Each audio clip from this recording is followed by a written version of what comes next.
Bonjour à tous, le premier rapport annuel de l'INIR, la fin du voyage des évêques français en Irak et le pape reçoit des rescapés de Boko Haram, c'est dans SIC ce vendredi.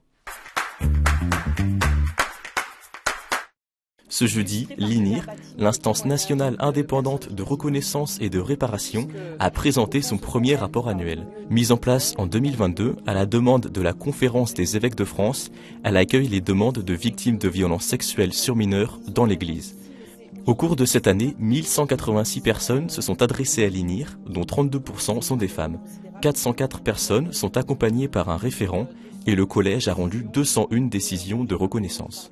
Les personnes qui s'adressent à l'INIR ont été victimes de faits graves qui se sont souvent étendus dans le temps, jusqu'à 5 ans. On observe aussi qu'un certain nombre de personnes victimes, quand on compare avec la SIAZ, sont plus jeunes que ce qui était observé à la SIAZ. Et déjà pour les situations prises en compte au cours de cette première année, on est passé d'un âge moyen de 70 ans dans le rapport de la SIAZ à 61 ans pour nous au 1er mars. Donc un véritable rajeunissement. Et puis toujours, ce qu'on observe depuis le début, c'est davantage de femmes, puisqu'on a plus de 30% des personnes qui sont des femmes.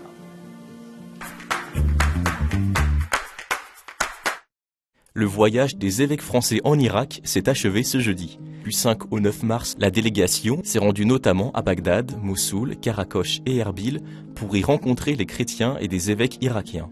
L'objectif, témoigner du soutien de l'Église française auprès des chrétiens d'Orient. Dans du carême, nous avons à rendre grâce pour ceux qui sont passés par l'épreuve si proche de la croix. Rendre grâce vraiment pour le témoignage de foi, d'espérance et de charité de ces communautés chrétiennes. Les fidèles de France sont très attentifs à ce qui se passe au Moyen-Orient de manière générale et en particulier pour leurs frères chrétiens. Et je voudrais leur dire que vraiment ils sont aimés, estimés par les chrétiens d'Orient et que ce lien, nous pouvons continuer à le faire vivre dans la joie. L'Église n'a pas de frontières. L'Église est mondiale. Jésus-Christ nous a demandé d'aller partout et c'est sortir de l'Hexagone pour les Français avec cette aide pourra peut-être endiguer ce flux migratoire qui n'est pas bon ni pour nos pays, ni pour l'Europe, ni pour la France. Donc, s'intéresser à ce qui se passe au-delà des frontières, c'est peut-être, ça va apporter une autre vision. Et signe fort ce mardi à Mossoul, les cloches de l'église du couvent dominicain Notre-Dame de l'Eure ont sonné pour la première fois depuis 7 ans, alors que l'église avait été partiellement détruite par Daesh.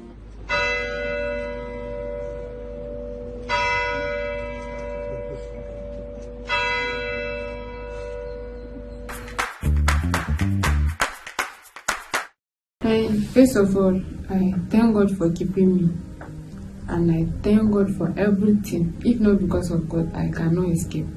Ce mercredi, 2 femmes nigérianes chrétiennes ont été reçues par le pape après l'audience générale. Rescapées, après avoir été enlevées et détenues par les membres de Boko Haram, elles sont venues témoigner de leur histoire. Une rencontre organisée par l'aide à l'Église en détresse à l'occasion de la Journée internationale du droit des femmes.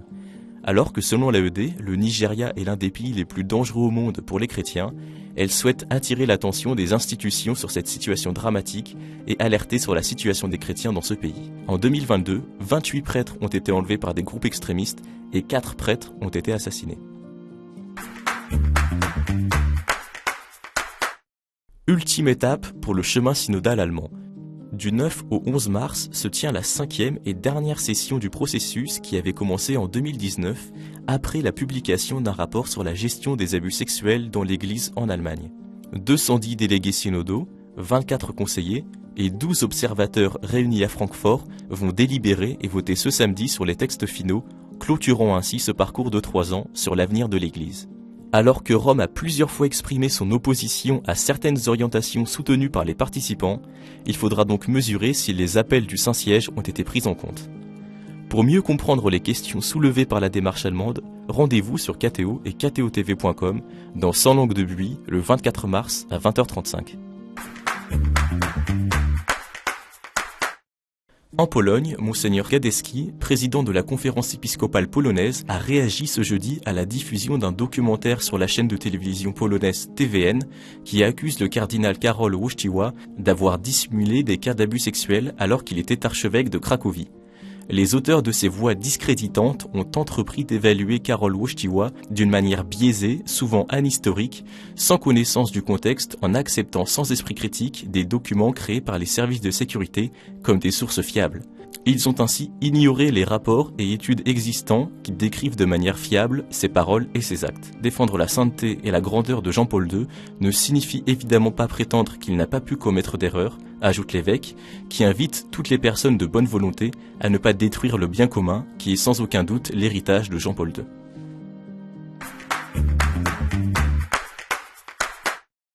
La Fraternité de Marie Reine Immaculée va faire l'objet d'une enquête, a annoncé le diocèse de Lyon ce mardi dans un communiqué. Cette association publique de fidèles, située à Bois-le-Roi et dont l'évêque référent est l'archevêque de Lyon, regroupe aujourd'hui une vingtaine de membres, prêtres et laïcs. Depuis 2021, Monseigneur Olivier de Germay a reçu plusieurs témoignages d'anciens membres de la communauté affirmant avoir subi des abus de pouvoir ou des abus spirituels. Et une plainte pour agression sexuelle déposée en juin 2021, classée sans suite pour prescription. Les abus se seraient produits dans les années 80-2000, à l'époque où le père Marie-Pierre Faye, fils spirituel du père Marie-Dominique Philippe, en était le modérateur. Après avoir visité la communauté en 2022, l'archevêque de Lyon a chargé un dominicain, le père Paul-Dominique Markowitz, de faire une enquête. Il devra notamment évaluer l'authenticité de la spiritualité de la fondatrice, Clémence Ledoux. Le diocèse précise que les divers témoignages ne concernent pas la communauté actuelle. Il invite toute personne qui souhaiterait apporter un témoignage à écrire à témoignage.fmri@lyon.catholique.fr.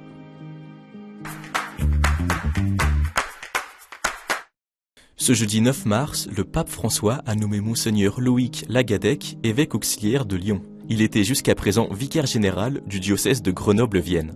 Monseigneur Lagadec aura pour mission d'épauler Monseigneur Olivier de Germay, archevêque de Lyon, aux côtés de Monseigneur Patrick Le Gall, également évêque auxiliaire de Lyon.